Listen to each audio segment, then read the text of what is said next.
चलो बच्चों लोग आज पढ़ोगे कार्बोनाइल कंपाउंड्स एल्डिहाइड और कीटोन चैप्टर के अंदर केमिकल प्रॉपर्टी और उसमें भी हमको पढ़ना है reaction of ammonia derivative with carbonyl compounds. अब इसका मतलब क्या है, जैसे मान लो कि तुम्हारे पास कार्बोनाइल कंपाउंड्स होंगे और आप लेंगे अमोनिया डेरिवेटिव। अमोनिया डेरिवेटिव का मतलब है कि NH3 रहेगा तो अमोनिया हो जाएगा। इसका मतलब है सिर्फ अमोनिया नहीं है, अमोनिया डेरिवेटिव है। मतलब अमोनिया में जो आपके पास 3 हाइड्रोजन होते थे जिसमें से आप 2 को तो रखिए, एक को रिप्लेस कर दीजिए बाई जेड। किसी किसी रिप्लेस करेंगे वही हमको सीखना इसके अंदर है। तो यहां पर हमारा जो प्रोडक्ट बनेगा, ठीक है, ज्यादातर हम लोग एसिड के प्रेजेंस में ये प्रोडक्ट को बना रहे होते हैं। तो यहाँ पे देखो प्रोडक्ट जो बनेगा आपके पास हमेशा कार्बोनाइल कंपाउंड को ऑक्सीजन और अमोनिया डेरिवेटिव का हाइड्रोजन हमेशा H2O के फॉर्म में बाहर निकलने ही वाला यहाँ पर होगा। और कंपाउंड जो भी फॉर्म होंगे कुछ इस हिसाब से हमारा कंपाउंड बनेगा। तो चलो स्टार्ट करते हैं। इसके अंदर ऐसे कौन कौन से इंपॉर्टेंट कंपाउंड्स है। चलो सबसे पहला कंपाउंड रिएक्शन विथ हाइड्रोक्सिलेमिन। सबसे पहला रिएक्शन विथ हाइड्रोक्सिलेमिन।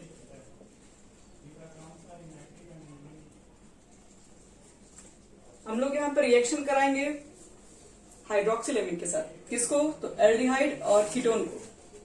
चलो करा के देखते हैं क्या फॉर्म हो रहा होता है। तो सबसे पहले देखो कि यहाँ पर ये कार्बोनाइल कंपाउंड से इतना समझ में आ रहा है, लेकिन हाइड्रोक्सिलेमिन का क्या होना चाहिए फॉर्मूला। तो देखो ये तो रहेगा ही, जेड को बस रिप्लेस कर दो बाई OH। यानी कि इसका अगर कहा जाए सही मायने में फॉर्मूला क्या होता है तो NH2OH होता है। ये वाला H2 यही वाला है, H को जेड पे यहाँ पे OH को रिप्लेस कर देगा। इसी का नाम है हाइड्रोक्सिलेमिन, याद रखिएगा ये हाइड्रोक्सिलेमिन है। और जैसे ही इसको हम लोग रिएक्शन कराते हैं एसिड के प्रेजेंस में, तो देखो क्या होता है, सबको मालूम है वाटर निकलने वाला, वाटर को बाहर निकालिए, बाकी जो है सबको ज्वाइन कर दीजिए। तो यहां से जैसे H2O बाहर निकल जाएगा तो आपके पास क्या बनेगा, कार्बन, डबल बॉन्ड तो रहेगा ही, नाइट्रोजन भी रहेगा और OH ग्रुप रहेगा। फिर ये क्या फॉर्म हुआ, तो इसे हम लोग बोलते हैं, ये आपके पास हाइड्रोक्सिलेमिन है और ये जो बनता है उसका नाम है ऑक्साइन। एल्डिहाइड होगा तो उसको एल्डिहाइड ऑक्साइन बोलोगे, कीटोन होगा तो कीटोन ऑक्साइन बोलोगे, जो भी है। जैसे मान लो कि आप फॉर्मल्डिहाइड यूज करते हैं NH2OH in the presence of acid, और नहीं तो एस्टल्डिहाइड यूज करो या फिर कीटोन यूज करो, CH3 C डबल बॉन्ड हो CH3। देखिए बताए वही बनने वाला इसमें है और कुछ भी चेंज नहीं होगा इसके अंदर। क्या इसके अंदर बनना होगा पहला कंडीशन में, तो ऑक्सीजन तो बाहर निकालना है और साथ में इसका H2 निकालना, और बाकी सबको एक साथ करके एडिशन कर दो। तो COH को साइड में रखो और बॉन्ड चूंकि हमको यहां से बनाना है डबल बॉन्ड के साथ, तो यहां पर रखिए NOH। इसका अगर नाम जानना चाहते हैं तो ये फॉर्मल्डिहाइड ऑक्साइन हो जाएगा। अब इस कार्बन के साथ एक CH3 लग जाएगा और एक H लग जाएगा और यहां पर आपके पास हो जाएगा NOH। ये एस्टल्डिहाइड ऑक्साइन है। सेम यहां पर कीटोन ऑक्साइन, एसीटोन ऑक्साइन हो जाएगा। तो हो गया खत्म, पहला कंपाउंड बना लिए हाइड्रोक्सिलेमिन के साथ। चलो दूसरा बता रहे हैं। दूसरा यहां पर मान के चलो कि दूसरा कंपाउंड है हाइड्रोजन के साथ, रिएक्शन विथ हाइड्रोजन। हाइड्रोजन देखो बच्चे लोग क्या होता है फॉर्मूला, हाइड्रोक्सिलेमिन को हटा के हम यहां लिखने जा रहे हैं हाइड्रोजन।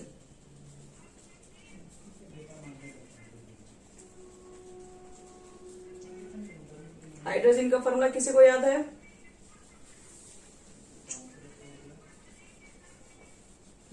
N2H4। तो लिख दो यहां पर NH2 ही लिख दीजिए। सेम चीजें यहां पर लिखोगे, एक बनाएंगे हम, बाकी बनाएंगे आप।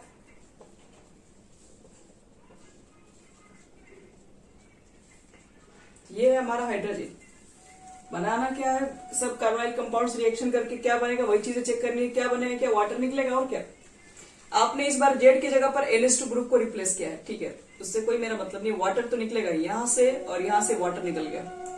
देखिए वाटर हम लिख नहीं रहे, लेकिन आप लिखिएगा जरूर समय। आप नहीं लिखेंगे तो आपका नंबर कटेगा। ये वाटर सब में निकलेगा बाहर, क्या फॉर्म होगा? तो यहां पर तो यहां से O और यहां से H2 निकल गया, तो ये N हो गया, क्या N तो रहेगा ही, ये निकल गया तो बच्चे डायरेक्टली यहां पर एक और N हो गया, तो NNH2।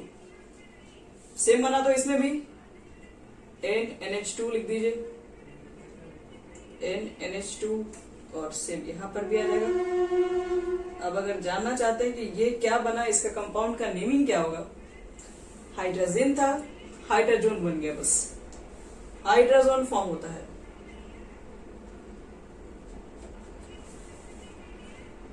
फॉर्मल्डिहाइड हाइड्रोजन बोल दो, एस्टल्डिहाइड हाइड्रोजन, सब में हाइड्रोजन लगा दो। चलो नेक्स्ट, अब हाइड्रोजन की जगह पर अगर हम चेंज करके फिनाइल हाइड्रोजन ले लें,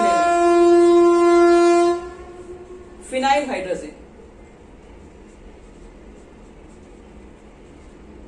देखो फिनाइल हाइड्रोजन का सबसे पहले तो फॉर्मूला मालूम होना चाहिए, कोई नया बात नहीं है।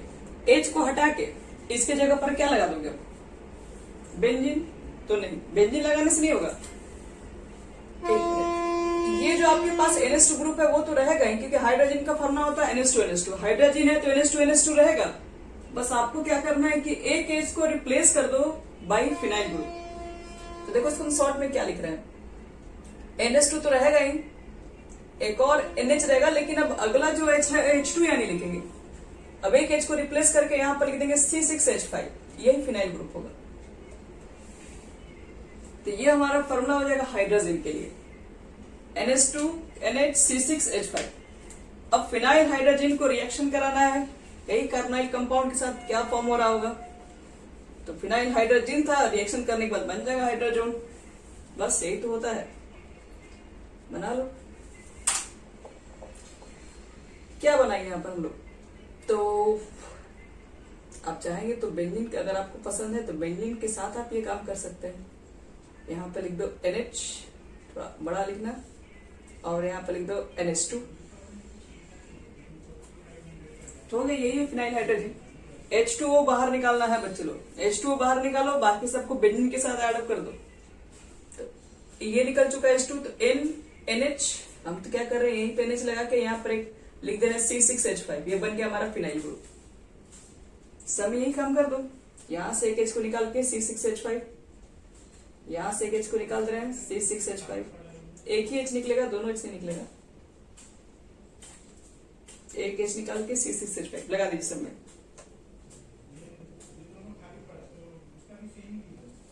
लिख दो बच्चों। चलो नेक्स्ट रिएक्शन,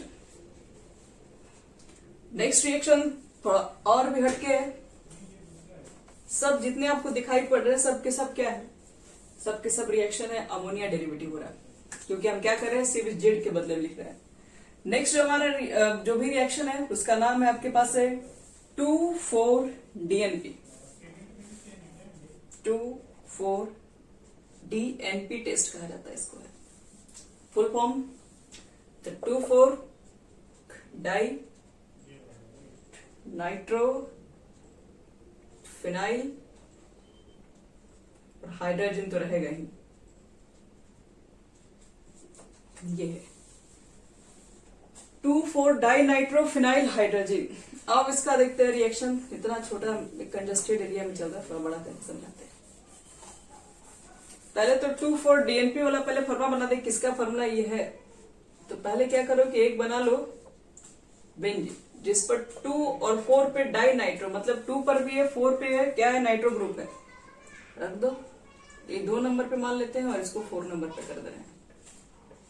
मान लो ये 1 है तो 1 2 3 4, 2,4 डाई नाइट्रो, फिनाइल भी है। अब हाइड्रोजन चाहिए, तो हाइड्रोजन चाहिए तो क्या चाहिए, NH2NH2, तो NH2 लिखोगे और यहाँ पर NH लिख देना, 2 मत लिख देना, क्योंकि 2 लिख दोगे तो फिर फिनाइल कहाँ ऐड करोगे।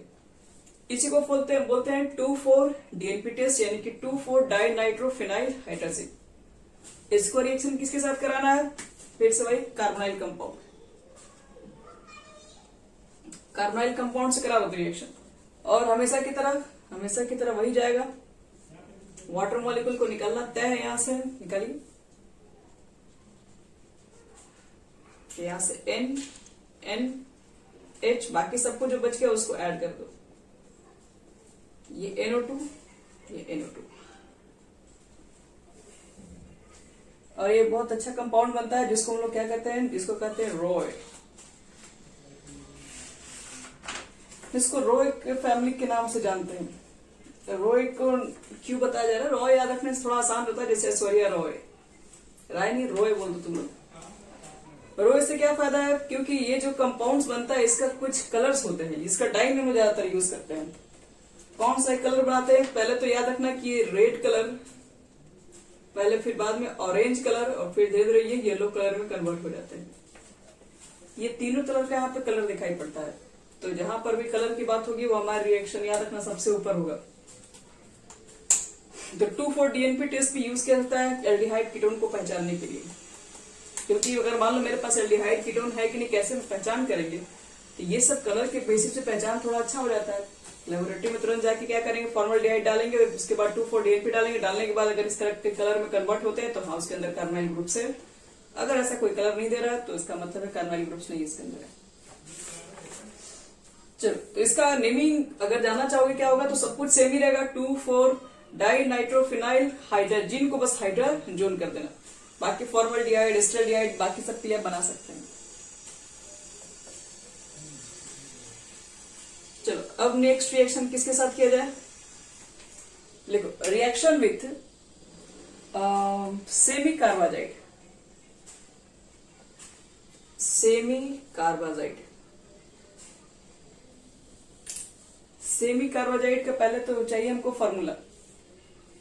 तो देखिए इसका फार्मूला क्या होता है, फार्मूला आपके पास रहेगा NH2, फिर से आपके पास जो N ग्रुप रहता है वो फिर से रहेगा, लेकिन इस बार एमाइड ग्रुप बन जाता है, यानी कि C double bond O NH2। इसको सेमी कार्बाजाइड कहते हैं। फायदा है इसको याद रखने में, तरीका है ये भी एक तरीके से कहा जाए तो हाइड्रोजन से निकाला गया, एक H को रिप्लेस करके उसकी जगह पर एमाइड ग्रुप को ऐड कर दिया गया। तो क्या बनेगा प्रोडक्ट, प्रोडक्ट में क्या है, सबको मालूम है कि वाटर मॉलिक्यूल्स बन रहा है, तो वाटर मॉलिक्यूल्स ही बनेगा। चलिए वाटर मॉलिक्यूल्स निकालते हैं बाहर, तो बाकी जो बचेगा उसको क्या बोलेंगे, तो बाकी जो बच गया सबको एक साथ लगा के बोल दो, सेमी कार्बाजाइड था, कार्बाजोन हो जाएगा, NNHC double bond O NH2। जिसका को एल्डिहाइड कीटोन लेना है, लो लास्ट में क्या लगा देना, बस सेमी कार्बाजोन। चलिए ये हो गया, हमारा बन गया। अब क्या पर एक और रिएक्शन, अब सब कुछ अमोनिया की डेरिवेटिव हो गया, क्यों ना अमोनिया को ही लेके आया जाए। अमोनिया को देखते हैं रिएक्शन करने से क्या बनेगा इसमें, सबसे पहले उसी के ऊपर बात कर ले। अब सारा अमोनिया डेरिवेटिव हो गया कंप्लीट, अब अमोनिया को रिएक्शन कराने का टाइम आ गया।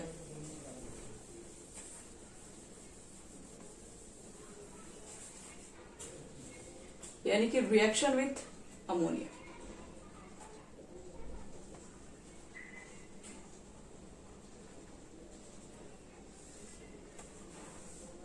चलो, आपके पास है एल्डिहाइड, नो प्रॉब्लम, फिर हमारे पास आ गया अमोनिया। अमोनिया ने सबके साथ वाटर मॉलिक्यूल निकला था, ये कार्बोनाइल कंपाउंड्स। अच्छा, हम दोनों बोल रहे थे। तो कार्बोनाइल कंपाउंड के साथ अगर अमोनिया का रिएक्शन करा दें तो क्या बनना चाहिए, तो सबके साथ वही है तो इसके साथ भी आज वही होगा, NH। और इसको क्या बोलते हैं, इसको बोलते हैं सीफ बेस।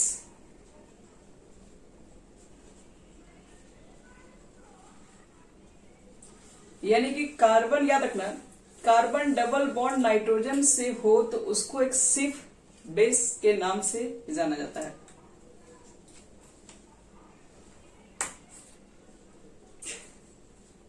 एक मिनट रुकिएगा।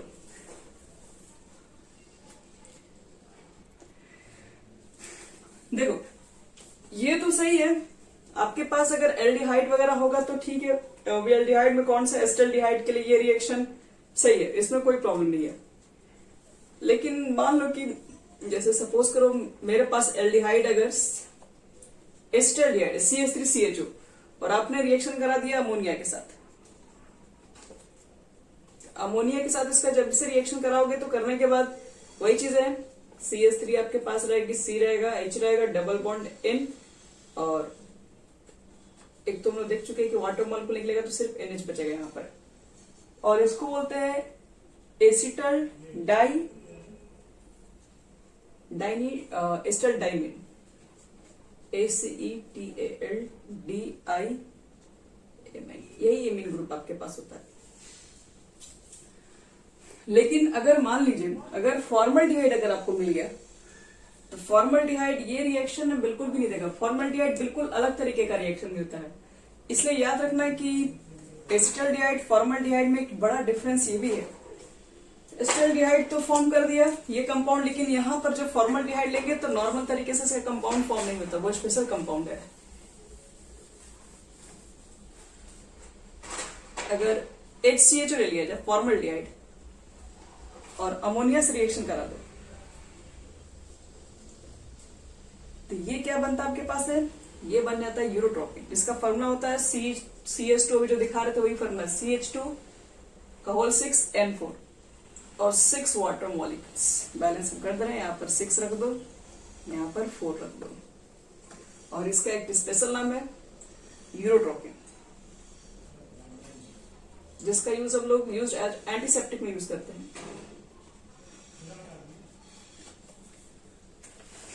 तो देखिए ये हमारा यूरोट्रोपिन है, थोड़ा स्ट्रक्चर से फेमस है, इसलिए आप इसके स्ट्रक्चर को ध्यान में रखिएगा।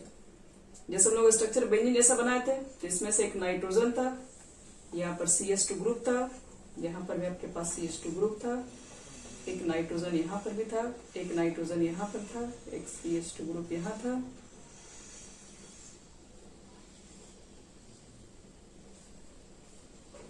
नाइट्रोजन तो 4 था ना आपके पास, और 2 आपके पास CH2 भी था, को मिला रहे हैं। तो ऊपर से अब देख के उसको स्ट्रक्चर को बना लो। ऊपर से एक रहेगा नाइट्रोजन से बॉन्ड CH2 के साथ, एक नाइट्रोजन साइड से है उसके साथ भी CH2 का बॉन्ड, और बीच में एक नाइट्रोजन रखना है जो सबके साथ कंबाइन हो जाए, और एक CH2 यहां बॉन्ड। इसको लिख दो यूरोट्रोप।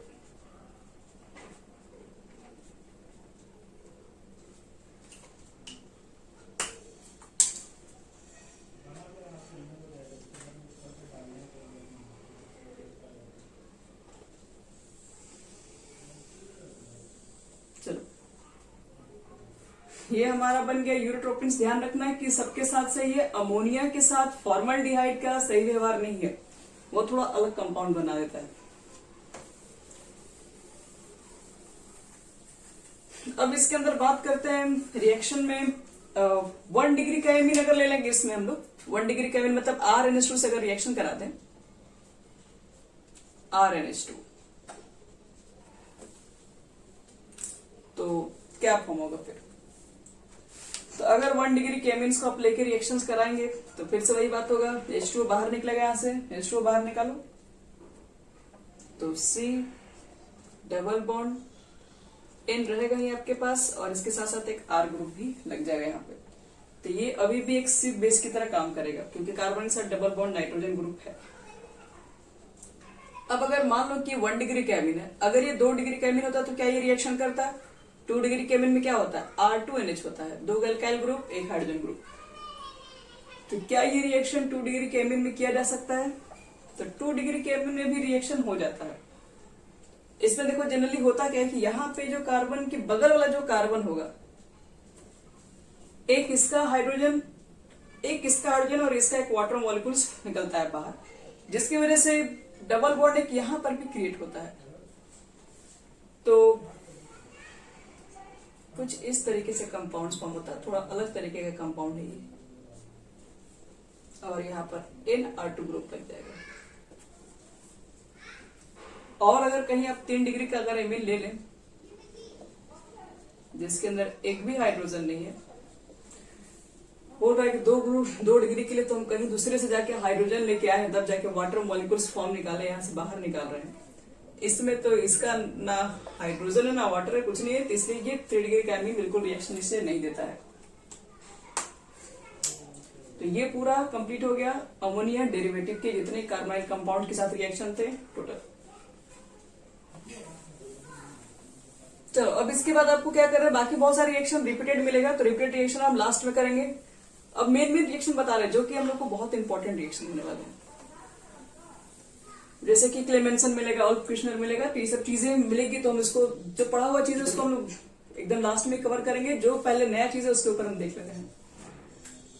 तो नया चीज है, सबसे पहले हम बात करेंगे आज एल्डोल कंडेंसेशन रिएक्शन, जो कि कहा जाए तो जितना कहा जाए, जितना तारीफ किया जाए उतना कम है। ये इतना इंपॉर्टेंट रिएक्शन होता है, लिख लो एल्डोल, एल्डोल कंडेंसेशन रिएक्शन।